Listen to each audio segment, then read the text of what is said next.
Today is Wednesday, November 27th. From the Civic Media News Desk, I'm Joanne Krulotz. Baraboo's shared ride taxi service and city pool were seemingly spared shutting down after the Common Council approved next year's budget Tuesday night. The Common Council initially proposed cutting the city pool, but it will open next year if the community can fundraise to bridge the budget shortfall. Residents said they have already raised $4,000.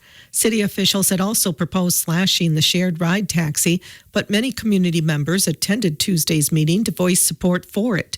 To save the service, the SSM Health St. Clair Foundation announced it would offer a $50,000 grant to cover about half the needed funds. St. Clair Foundation Director Julia Randalls said the organization wants to help create healthier communities.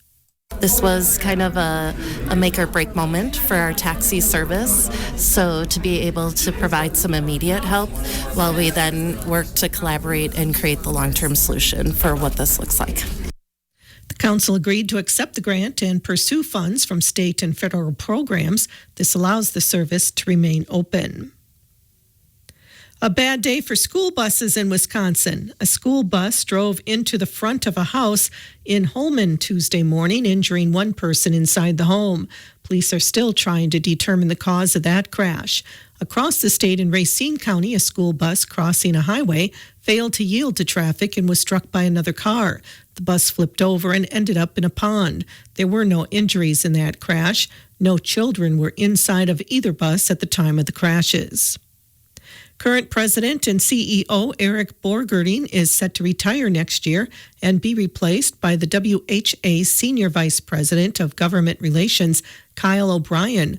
Borgerding has worked at WHA for 23 years. The last 10 as CEO, will retire on June 30th. O'Brien will be the organization's seventh leader in its 104-year history. WHA says Borgerding worked to increase the number of doctors and nurses in the state while also overhauling Wisconsin's hospital regulations for a more efficient and cost-effective operation. O'Brien has been with WHA for 12 years. There is a change coming in the leadership of a Wisconsin-based retailer. Kohl's CEO Tom Kingsbury will leave his position in mid-January. Kingsbury became interim CEO at the Menominee Falls-based company in 2022 before being installed in that position permanently. Kohl's named current CEO of arts and crafts retailer Michaels, Ashley Buchanan, to replace Kingsbury. Buchanan was previously a senior executive at Walmart and Sam's Club for 13 years before taking the helm at Michaels in 2020. Kingsbury will take an advisory role for Kohl's until he retires in May. UW-Madison has improved in its research ranking. The university is now 6th out of 920 public and private American universities in research expenditures, according to annual rankings from the National Science Foundation. UW-Madison had ranked 8th since 2018. For the first time, the UW has topped $1.7 billion in research expenditures. Nearly half of UW-Madison's research expenditures comes from federal awards from agencies such as the National Science Foundation, the National Institutes of Health, and the Department of Defense. Conditions have reportedly improved at Wisconsin's youth prisons. The Wisconsin Department of Corrections says the federal monitor at Lincoln Hills and Copper Lake schools noted an improvement in staff and resident attitudes, as well as fewer safety concerns following the death of a counselor earlier this year. The state was forced to look at staffing issues and how residents were being treated after the death of Corey Prue. 2 teens are charged in his death. The monitor found that despite the incident, the 2 facilities saw overall improvement this past quarter, with fewer complaints about safety from both staff and residents. A Madison man who took part in a deadly shooting last summer is headed to prison.